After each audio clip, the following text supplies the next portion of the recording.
Hello, everyone, and welcome to Midnight Whispers. I know many of you listen to these stories to relax and slowly fall asleep. Before we begin, feel free to leave a comment and tell me where you're listening from tonight. If you enjoy these stories, please like the video and subscribe to the channel. Now, get comfortable, take a slow breath, and let's begin.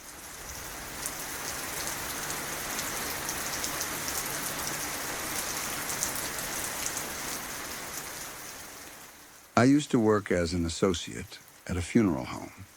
And even now, years later, that place still lives very clearly in my memory. It wasn't a job I ever expected to have, but once I was there, it quickly became something I took pride in. There was a quiet sense of purpose to the work. People often imagine funeral homes as dark or depressing places, but most days were calm, respectful, and almost peaceful. Still, there were moments that defied logic. Moments I have never been able to fully explain, no matter how much time has passed. One of those moments happened during a routine embalming. I was in the prep room assisting the funeral director, focused on my task and listening as we talked casually to pass the time. Another associate was standing in the doorway between the prep room and the dressing room, leaning comfortably against the frame, facing us as we talked. The atmosphere was normal, quiet in that way funeral homes tend to be, where every sound feels a little louder than it should. Without warning, we heard a sharp smack behind the associate standing in the doorway. It was loud enough that all three of us froze instantly. The sound wasn't subtle or questionable. It was solid, physical, like something had clearly struck the floor.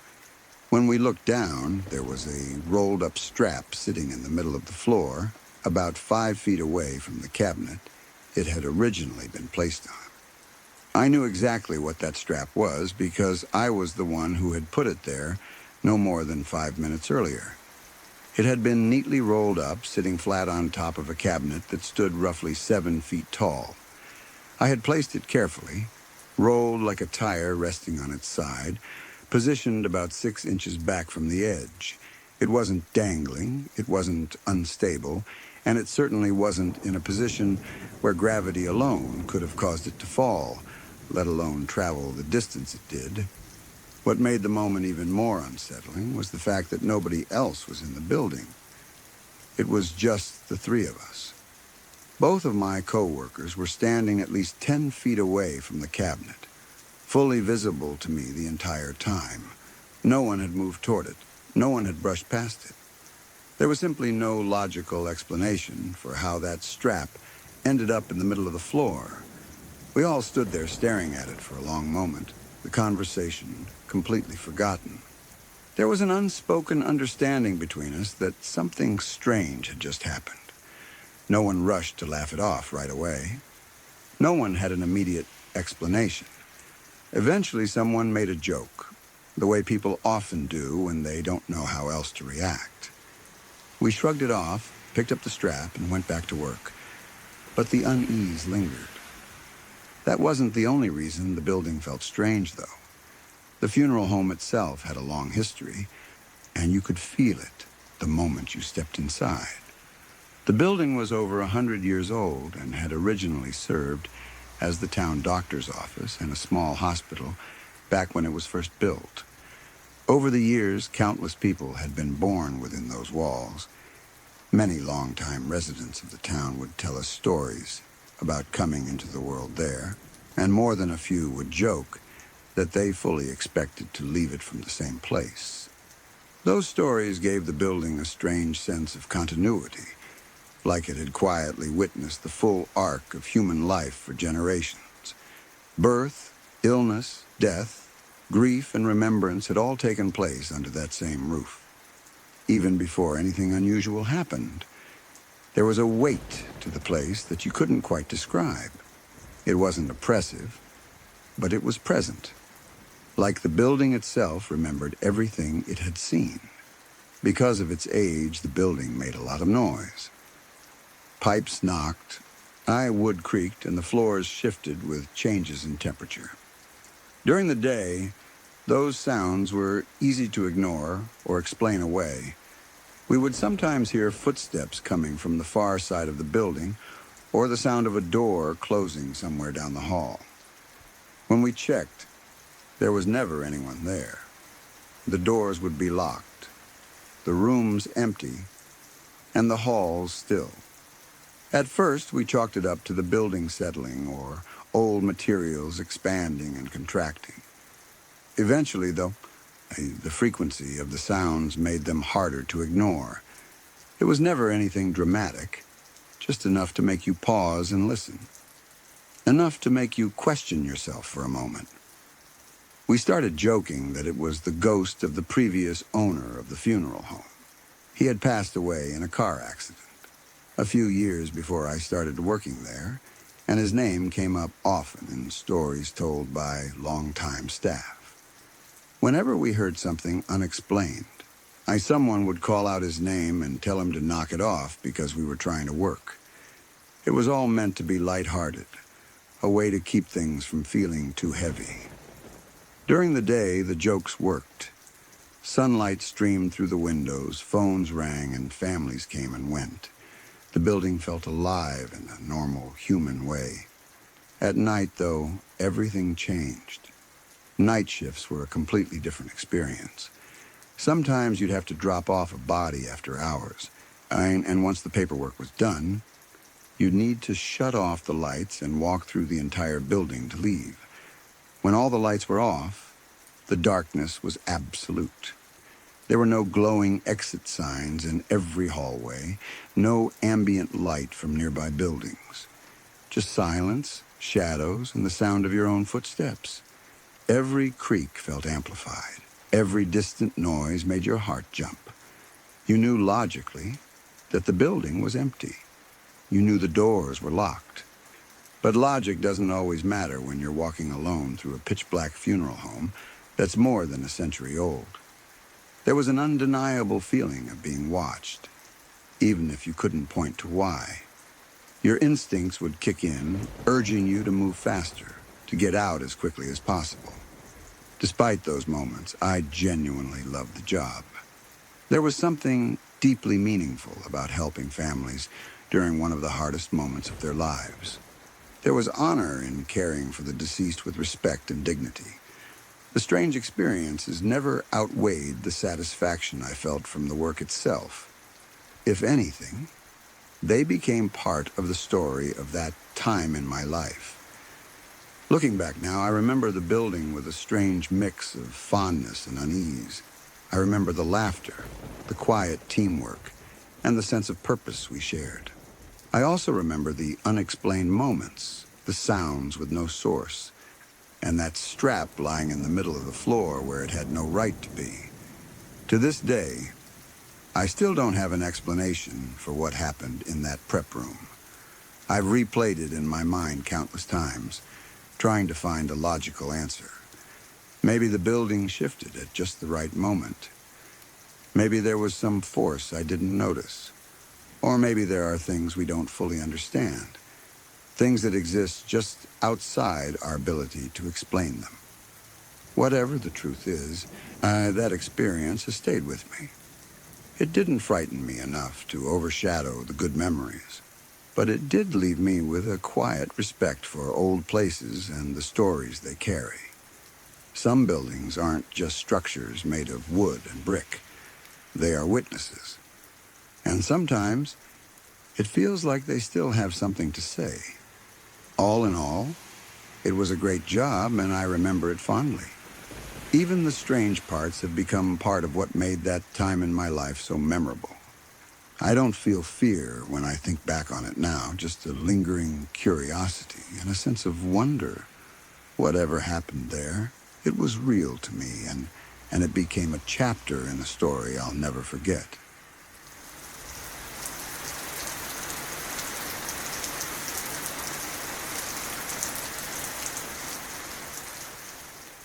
Last summer, I ended up staying at a Brazo Central Hospital in Phoenix after getting COVID. Things went downhill fast. My kidneys shut down, my breathing failed, And suddenly I was fighting just to stay alive. Everything happened so quickly that I barely had time to understand what was going on. One moment I was sick at home, and the next I was surrounded by machines, alarms, and doctors speaking in urgent voices. I was admitted straight into the ICU where I stayed for a couple of days. Despite how serious my condition was, I was awake the entire time. My mind was clear. I knew where I was, who I was, and what was happening to my body. Later, one of the doctors suggested that what I experienced might have been sleep paralysis, but I know that explanation does not fit. I have read about sleep paralysis, and this was not that. I was not frozen. I was not dreaming. I was conscious, alert, and fully aware. I could move, I could scream, and I could feel everything that was happening to me. What I experienced felt real in a way that still shakes me when I think about it. While I was in the ICU, I had a needle sewn into my femoral vein, along with an IV. I remember how uncomfortable and frightening that alone was. Being that vulnerable, connected to machines, unable to stand or defend myself, left me feeling exposed in a way I had never known before. It was during this time that the first incident happened. Out of nowhere, I became aware of something dark near my bed. At first, I thought it was just a trick of the light or my eyes adjusting. Hospitals are full of shadows, after all. But this was different. The shadow had shape. It wasn't flat or harmless. It felt alive. It felt aware of me. Before I could even process what I was seeing, the shape shifted, and I realized it looked like a shadowy figure, something almost human, but not quite. It was darker than the darkness around it, like it absorbed the light instead of reflecting it. Then it moved. The thing reached toward me from under the bed, and I felt pure terror surge through my body. It tried to pull me down, as if it wanted to drag me underneath the bed. I could feel pressure on my body as it tried to lift me. I screamed uncontrollably, louder than I ever remember screaming before. I wasn't frozen. I wasn't paralyzed. I was fighting with everything I had, even though I was weak and attached to tubes and lines. My heart was racing, and I was certain that if it succeeded, I would never come back. The staff rushed in, and just like that, it was gone. The room looked normal again, but I was shaking and sobbing, unable to calm down. I tried to explain what had happened, but the looks I got told me they didn't believe me. I was told I was very sick and that my mind might be playing tricks on me. I wanted to believe that explanation, but deep down, I knew what I had experienced was real.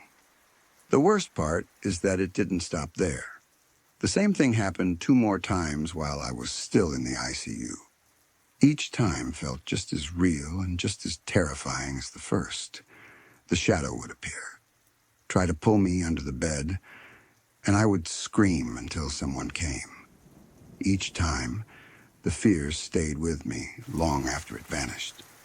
I began dreading the quiet moments, the times when the lights were dim and the room was still.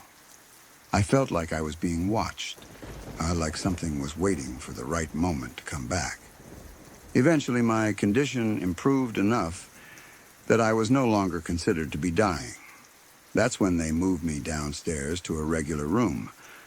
I thought things would get better once I left the ICU. I hoped that whatever had been happening would stop. I told myself that maybe the ICU, with all its stress and intensity, had somehow contributed to what I saw. I was wrong. In the regular room, the experiences continued, but they changed. Instead of one figure coming from under the bed, I began seeing shadow creatures. These were not solid shapes like the first one. They looked strange, almost fragile, as if they were made of thin strings woven together. They came out of the walls and slid down from the ceiling. Sometimes they moved slowly, and other times they seemed to crawl with purpose, like they knew exactly where they were going. What terrified me most was that I wasn't the only one who noticed them. Two nurses and a maintenance worker told me they had seen them too. They didn't say it casually, like a joke or a superstition. They spoke quietly, carefully, as if they were afraid of being overheard. The look on their faces told me they believed what they were saying. Hearing that confirmation made my fear deeper, not lighter.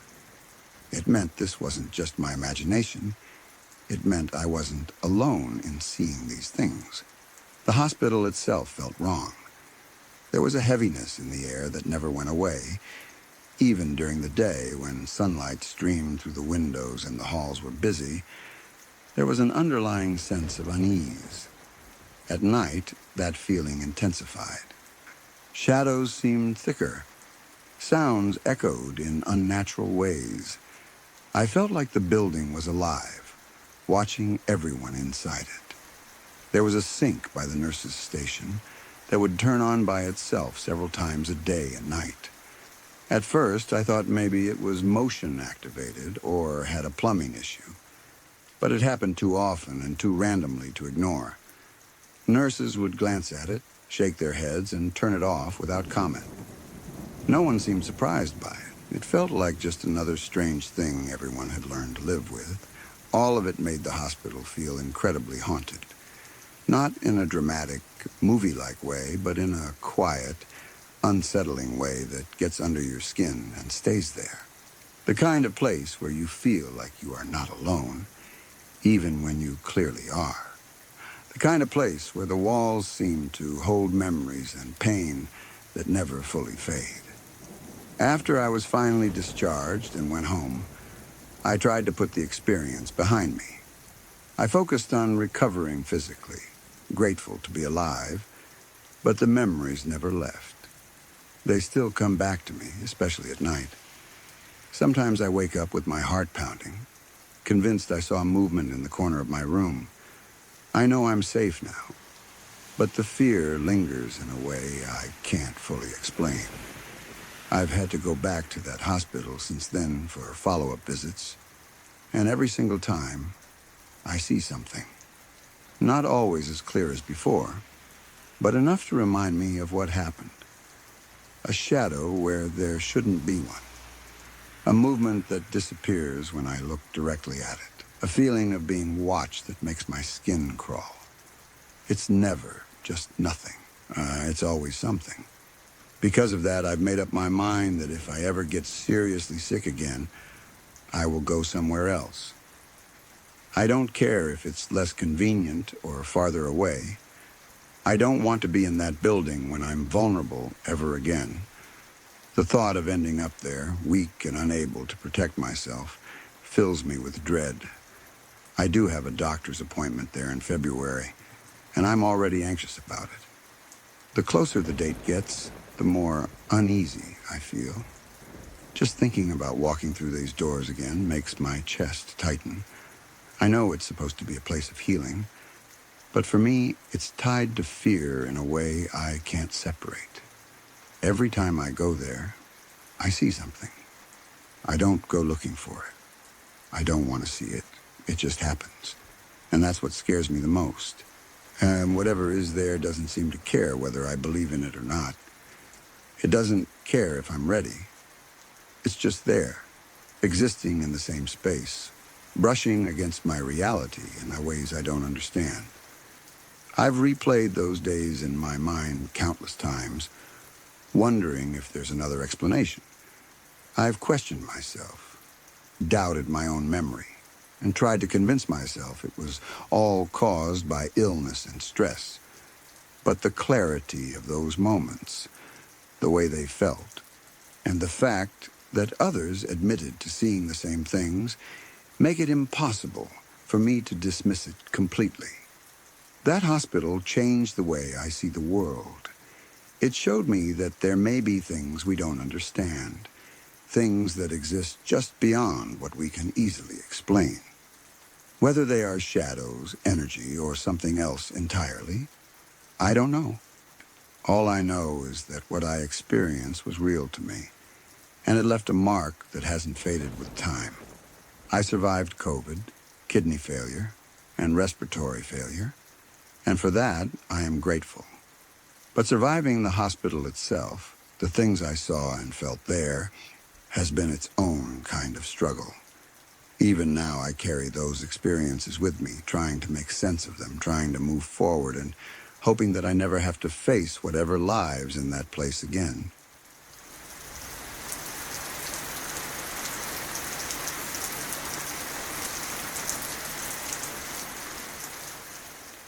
I work in long-term care, and over the years I've collected more stories than I ever expected to.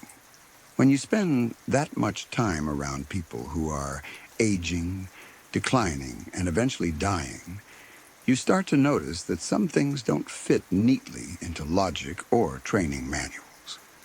Most of the time, you can explain things away as exhaustion, stress, or your brain filling in gaps. But every once in a while, something happens that stays with you, no matter how many explanations you try to give it. The story that stuck with me the most happened when I was working night shifts. Anyone who's done nights knows how hard they can be on your body. Your sleep schedule is never quite right, and even when you technically get enough hours of sleep, it doesn't always feel like real rest. On this particular stretch of nights, I was exhausted. I hadn't slept well during the day, and by the time the middle of the night rolled around, my body felt heavy and foggy, like it was moving through thick air. The unit I worked on was laid out as one long hallway. Rooms lined both sides, and in the middle of the hall there was a small area where staff could sit. From that spot, you could see down most of the hallway and also had a clear view of the TV room. It was actually a pretty strategic place to sit. You could keep an eye out for call bells, wandering residents, or anyone who might need help. And if things were quiet, you could watch a little TV to stay awake. That night, things were calm. Most of the residents were asleep, and there hadn't been much activity for a while. I was sitting in my chair, facing the TV room, doing my best to stay alert. Eventually, the tiredness caught up with me. I leaned my head back slightly and closed my eyes, telling myself it would just be for a second. Not to fall asleep, just to rest my eyes. I don't know how long my eyes were closed. Couldn't have been very long, maybe a few seconds, maybe a minute. There wasn't that heavy, drifting feeling you get when you fall into a deep sleep. It felt more like blinking slowly. When I opened my eyes again, there was someone standing right in front of me. They were close. Close enough that my first instinct was that I had somehow let a resident get right up in my personal space without noticing. I remember this split second of confusion, my brain scrambling to catch up to what I was seeing. There was a figure looking down at me. I could see the outline of a face and the eyes clearly, but there were no other features. No nose, no mouth, no expression. Just a smooth, darkened shape where a face should have been, with eyes that stood out against it. It wasn't like a shadow cast on the wall. It had depth. It had presence. It was positioned exactly where a person would be if they were standing over me, looking down. The shock hit immediately. My heart jumped into my throat, and my body tensed like I was about to spring out of the chair. I remember thinking very clearly, who is this and how did they get here so quietly? And then just as suddenly as it appeared, it was gone. Not fading away, not moving back, just gone in the blink of an eye. I snapped fully awake, panic flooding through me. I shot up in my chair and looked around, expecting to see someone walking away or standing nearby. My eyes scanned the hallway, the TV room, the surrounding area. There was no one there. No residents out of their rooms, no staff, nothing.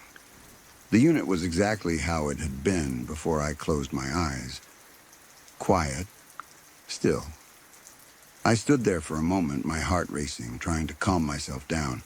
I told myself it had to be exhaustion, a microdream, a hypnagogic hallucination. I'd heard of people seeing things when they were overly tired. That explanation made sense, at least on paper.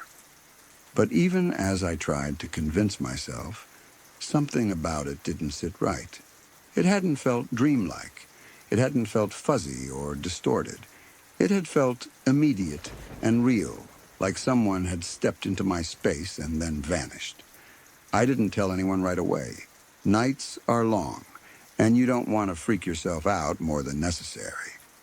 I finished my shift, stayed extra alert, and didn't let myself rest my eyes again.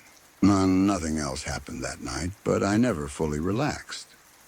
That wasn't the only strange thing I experienced on that unit.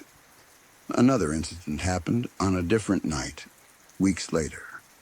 I was responding to a resident's call bell near the end of the hallway. It was one of the end rooms, which meant there wasn't much foot traffic beyond it. When I walked into the room, I helped the resident with what they needed. Everything was normal. The resident was calm, and the interaction was routine. As I was finishing up, I happened to glance up toward the doorway. That's when I saw her. An elderly woman in a white nightgown walked past the open door. She moved at a steady pace, not rushed, not slow, like someone casually walking down the hallway. She didn't look at me. She didn't acknowledge me at all. She just passed by, her white gown catching the light for a moment as she went. My immediate thought was that a resident had gotten up and was wandering the hall, which happens fairly often in long-term care, especially at night. I turned and stepped out of the room right away to see who it was and make sure she was okay. The hallway was empty. There was no one there. I stood there confused, looking down the length of the hall in both directions. There was nowhere she could have gone. In the few seconds it took me to step into the hallway without me seeing her. No doors opening or closing. No sounds of footsteps. Just silence. That's when the layout of the hall really hit me. The direction she had come from led to only 2 rooms before the hallway ended. One of those rooms belonged to a man. The other belonged to a woman who was not able to walk at all. She was completely non-ambulatory and required full assistance to move. There was no chance she had been up and walking, let alone walking quietly and steadily past the room. I checked both rooms anyway. The man was asleep in his bed. The woman was also asleep, exactly where she should have been. There was no elderly woman in a white nightgown wandering the hall. I remember standing there for a moment longer than necessary, trying to replay what I'd just seen in my head. It was so clear, so normal. There had been nothing strange about her appearance at first glance. If anything, it was how ordinary it looked that made it unsettling. I went back to my duties, but I felt uneasy for the rest of the shift. I kept expecting to see her again, half expecting her to appear at the end of the hallway or pass another doorway. She never did. I never saw her again after that night. Over time, I tried to explain both experiences to myself in rational ways. Fatigue, stress, peripheral vision tricks, your brain filling in familiar images in low light, all of those are possible. When you work nights, your mind is not always operating at its sharpest. But there are things that make these moments hard to dismiss completely. The figure looking down at me had been directly in front of my face, not in my peripheral vision. And the woman in the hallway had been seen clearly, in motion, in a well-lit area. These weren't fleeting shadows or half-formed shapes. They were complete enough to register instantly as people. What really gets me is that neither experience felt threatening. I was startled, yes. Panicked in the moment, absolutely. But there was no sense of danger. No feeling that I was about to be harmed. It felt more like being surprised by someone you didn't expect to see, rather than encountering something malicious. That's something I've noticed with a lot of strange experiences in long-term care settings. They're unsettling, but not aggressive. It's like things pass through rather than confront you, like moments overlap briefly and then separate again. When you work around death and aging long enough, you start to hear other people's stories too. Residents talking about people they see. Staff sharing things quietly during night shifts. Lights turning on and off. Call bells going off with no one there. Sounds in empty hallways. None of it is ever dramatic enough to turn into a big event. It's just small, strange moments that stack up over time. I don't go around telling these stories often. Not because I'm embarrassed, but because they're hard to explain without sounding like you're jumping to conclusions. I don't know what those things were. I don't know if they were products of exhaustion or something else entirely. All I know is how they felt. They felt real enough to remember years later, clear enough that I can still picture them, and strange enough that no explanation has ever fully settled my mind. Working night shifts taught me that the world feels different when most people are asleep. Hallways sound different, light behaves differently, and your awareness shifts in ways you don't notice during the day. When you combine that with a place where so many people are nearing the end of their lives, it creates an atmosphere that's hard to describe unless you've lived it. Those nights didn't make me afraid to work there. They didn't make me quit, but they did change the way I think about what we notice and what we ignore. They made me more open to the idea that there are things happening around us that don't always announce themselves loudly. Sometimes it's just a figure standing over you when you open your eyes. Sometimes it's a woman in a white nightgown passing a doorway and disappearing into nothing. And sometimes you never get an answer. You just carry the memory with you and keep going, because that's what the job requires. Sorry to interrupt for just a moment. If you're new here, consider subscribing to Midnight Whispers for daily true horror stories that stay with you long after they're told, quietly unsettling and meant for the late hours.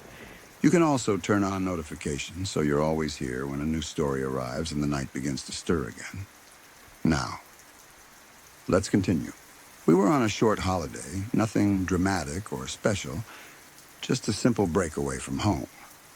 My mother, my sister, and I were staying in a small flat up north. It was one of those quiet places where time seems to slow down, where evenings stretch on without much happening. I remember we were sitting around the table, relaxed, playing a board game. I think it was Scrabble, though the exact game doesn't really matter.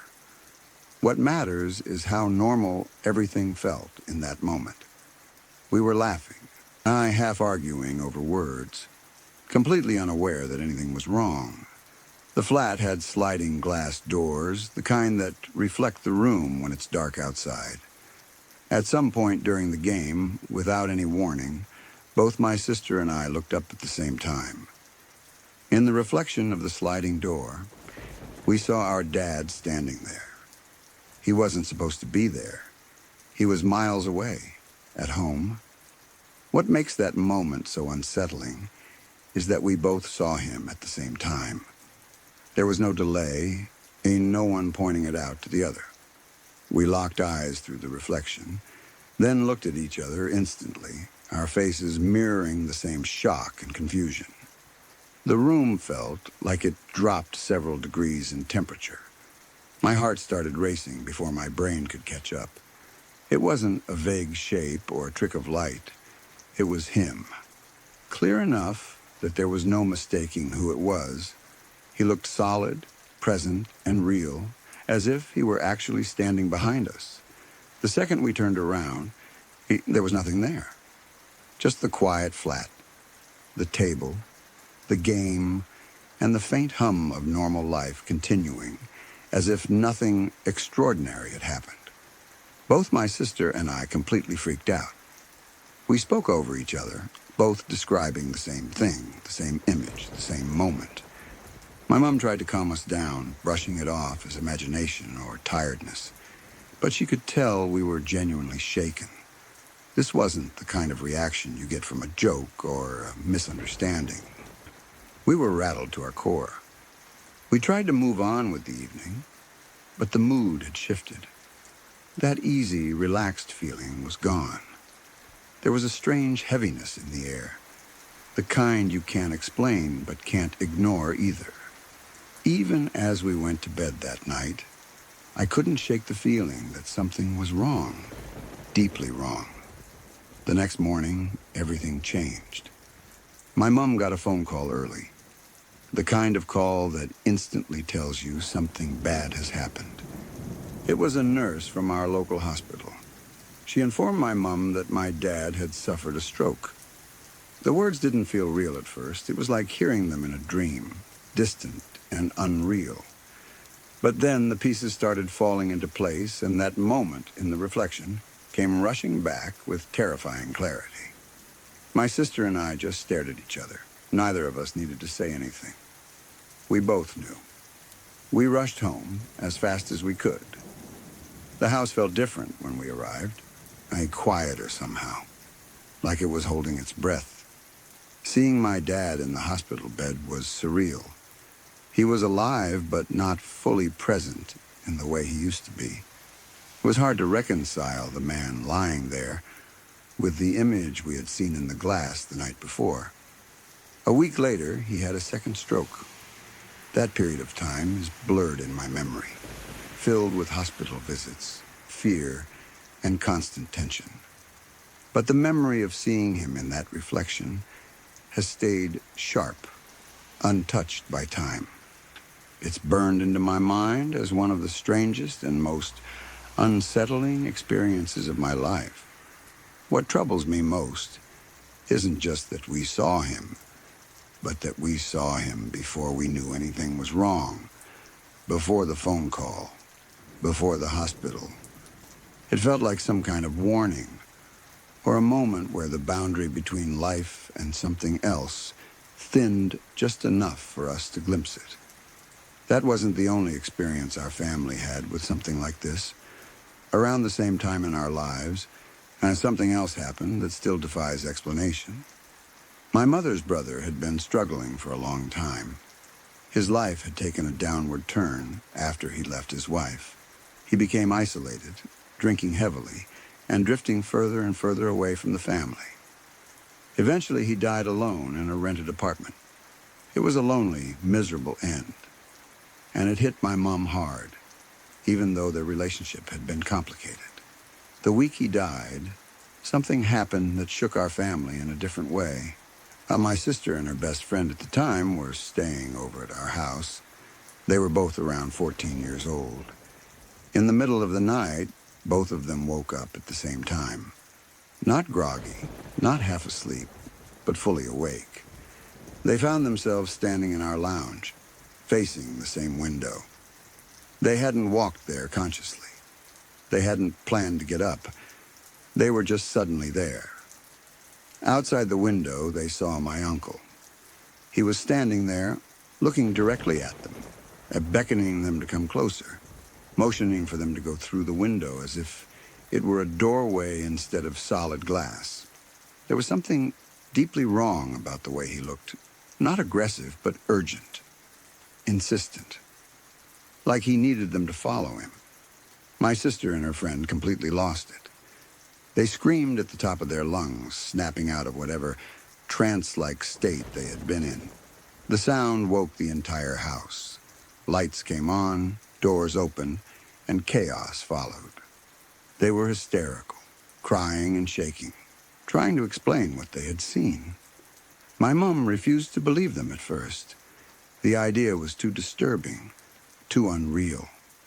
She told herself they'd had the same nightmare, fed off each other's fear, or imagined it together somehow. But as time passed, the details never changed. Their stories matched perfectly, even years later. The timing lined up too closely with my uncle's death to ignore. It was just too elaborate, too specific, and too synchronized to dismiss entirely. What haunts me about that story is the fact that it involved a window, just like our experience involved a reflection in glass. Ever since then, I've wondered about mirrors and windows and why they seem to play such a strong role in stories involving death, dying, or the deceased. Across cultures and history, reflective surfaces have always carried strange symbolism. Mirrors are often covered after a death, and windows are open to let the soul out. These traditions exist in places and cultures that never had contact with each other, yet they share the same ideas. It makes you wonder why. Mirrors and windows are liminal objects. They exist between spaces. A mirror shows you something that looks real but isn't physically there. A window separates inside from outside, safety from the unknown. Maybe that's why these experiences seem to happen through them. Maybe when someone is close to death, or has just crossed that threshold, those boundaries become thinner. Or maybe it's something about the human mind, searching for meaning in moments of extreme stress and emotion. That explanation sounds neat and comforting, but it doesn't fully explain shared experiences. It doesn't explain two people seeing the same thing at the same time, or two teenagers waking up in the same room, facing the same window, seeing the same person. What unsettles me most is that none of these moments felt dreamlike. There was no fuzziness, no confusion about what was happening. They felt sharp, real, and grounded in the same reality as everything else. That's what makes them so hard to shake. I don't claim to understand what happened. I don't pretend to have answers. I only know that these experiences changed the way I see the world. They made me question how solid reality really is, and whether there are moments when it bends in ways we don't yet understand. Maybe mirrors and windows aren't gateways at all. Maybe they're just where our brains notice things more easily. Or maybe they really do act as thin places, where the distance between life and death briefly collapses. I honestly don't know. What I do know is that these moments didn't feel random. They felt connected to something bigger, something important. They felt like messages, even if we never fully understood what those messages were meant to say. Years later, I still think about those nights, about the reflection in the sliding door, about the window in the lounge, about the fear, the confusion, and the deep sense that we had brushed up against something beyond our understanding. It's odd, unsettling, and deeply human to wonder about these things. And once you've experienced something like that, it's impossible to see mirrors or windows in quite the same way again.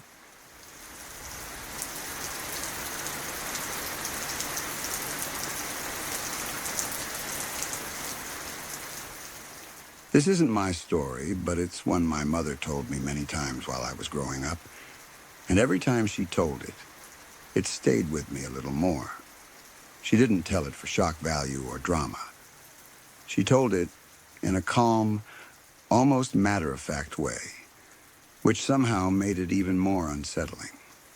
It was simply something she had witnessed during her training, something that became part of her understanding of life, death, and the strange space in between. In the early 1960s, my mother worked as a student doctor at Charing Cross Hospital. The hospital, as it exists now, is very different from how it was back then. Today, it's modern, renovated, clean-lined, and bright.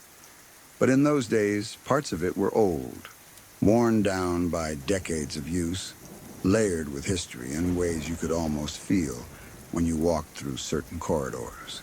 Some wards felt heavier than others, not just because of what happened there, but because of what they had seen over the years. And one particular ward stood out. It was used for palliative care and terminal patients, people who were not expected to recover. These were patients who had reached the end of medical intervention, where the focus was no longer on curing, but on comfort. The ward itself was old even then, and it carried a quiet stillness that set it apart from the rest of the hospital. Sounds seemed muted there. Conversations were softer. Staff moved more gently, as if instinctively aware that they were walking through a place where people were saying their final goodbyes to the world. My mother spent time on that ward as part of her training, and it didn't take long for her to notice a pattern. It started with small comments from patients, usually said casually, sometimes with a faint smile. Patients would mention how kind one of the nurses had been to them the night before. They would say how comforting it was to have someone sit with them when they couldn't sleep, how calming it felt to not be alone in those late, quiet hours when fear often crept in. At first, my mother thought nothing of it. Night nurses often sat with patients who were distressed or nearing the end. Comfort was part of the job. But as time went on, the descriptions became oddly specific and strangely consistent. Patients would describe the nurse as wearing an old-fashioned uniform. Not the standard uniform of the 1960s, but something much older. A full-length skirt. A style that hadn't been worn in hospitals for decades. They would mention how peaceful they felt during her visit, how her presence eased their anxiety, how they were able to rest afterward.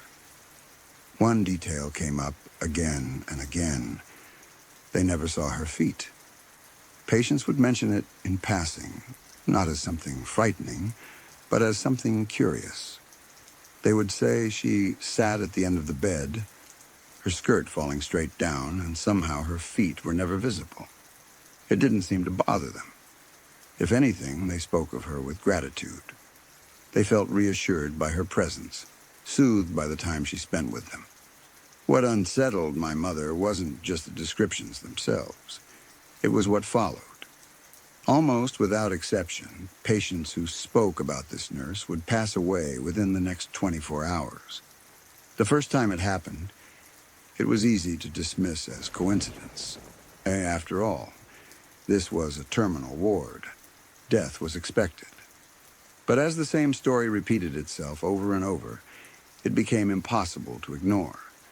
The pattern was too consistent. A patient would mention the nurse. They would describe her clothing, her calm demeanor, the way she sat quietly with them at night. And by the next morning, or sometimes the following evening, the patient would be gone. My mother began to feel a quiet sense of dread whenever she heard those words. She learned to recognize the moment instantly.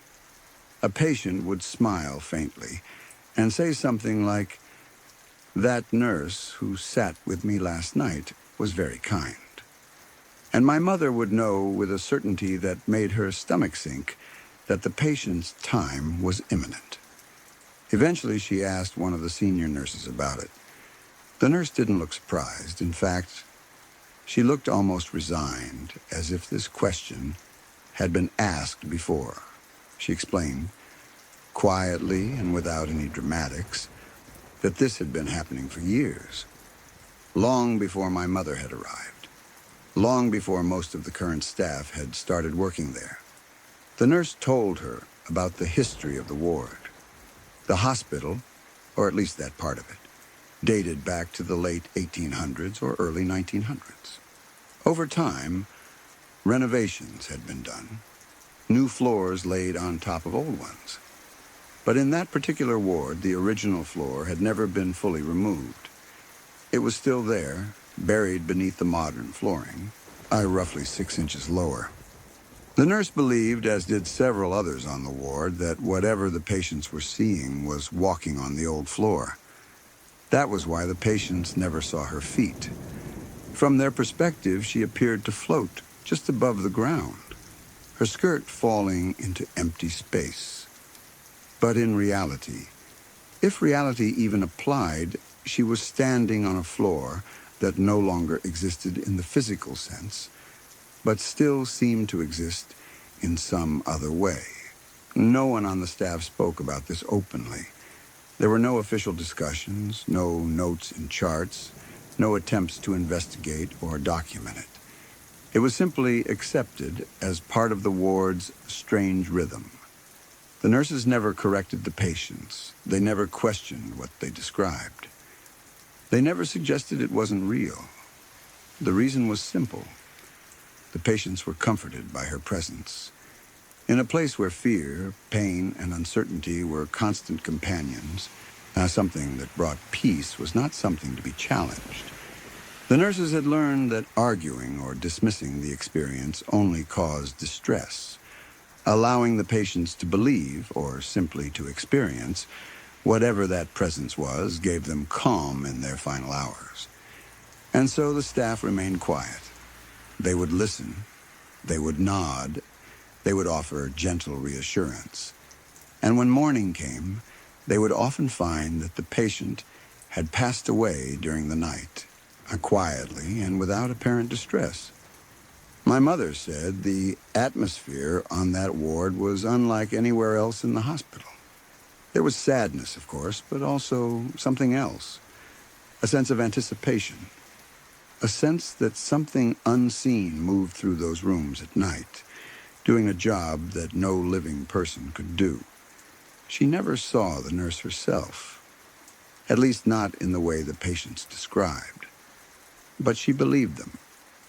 Not because she wanted to believe in ghosts or spirits, but because of how consistent the stories were, how calm the patients became afterward, and how reliably death followed. What struck her most was the kindness attributed to the figure. There was no fear in the patients' voices, no panic, no horror. This wasn't something dark or threatening. It was described as gentle, patient, and deeply comforting. Almost like a guide or a companion, there to ease someone through the final transition. Years later, when my mother told me this story, she didn't frame it as proof of the supernatural. She wasn't trying to convince me of anything. She simply said that there are things medicine doesn't explain, and moments when science reaches its limits. In those moments, she believed, something else sometimes steps in. What stays with me most is the image of that ward at night. The lights dimmed, the halls quiet, patients lying awake, aware that their time is near, and then quietly, a presence at the end of the bed, a figure dressed in a uniform from another era, sitting, watching, offering comfort without words. The idea that the nurses never questioned it, because it helped the patients, feels deeply human to me. In a world that often demands explanations and certainty, there was an unspoken agreement to let something unexplained exist because it brought peace. The goal wasn't to understand it. The goal was to ease suffering. The detail about the floor has always haunted me. The idea that layers of time can exist in the same space, that what once was doesn't fully disappear, that something could still walk where it once walked, even after decades of change. It makes you think about how hospitals, especially old ones, are built on layers of human experience, each generation leaving something behind. Whether the apparition was a residual energy, a shared hallucination born from expectation, or something else entirely is impossible to say. But the effect it had was real. People felt calmer. They felt less alone. They passed peacefully.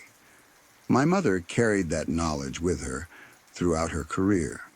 It gave her a quiet respect for death and for the mysteries that surround it. She learned that not everything needs to be explained to be meaningful. Sometimes it's enough to witness, to acknowledge, and to allow. Even now, when I think about hospitals, especially older ones, I think about that nurse, about the unseen floors beneath our feet, about the way time folds in on itself in places where life begins and ends. And I wonder how many other wards, in how many other hospitals, hold similar stories that are never written down. never spoken about openly, but quietly passed from one generation of staff to the next. Stories like this don't scream for attention. They don't announce themselves. They live in the margins, in whispered conversations, in knowing looks exchanged between people who have seen the same thing happen too many times to dismiss it. And maybe that's where they belong, in that quiet space between what we know and what we can't quite explain. If you're still here, then these stories didn't simply fade away. They settled in. Every story you heard tonight came from real moments, real people, and real situations where something felt off or nearly went wrong. If you want to keep exploring stories that linger in your thoughts long after the night grows quiet, consider subscribing to Midnight Whispers. There are more stories waiting in the dark, and not all of them let you leave in time.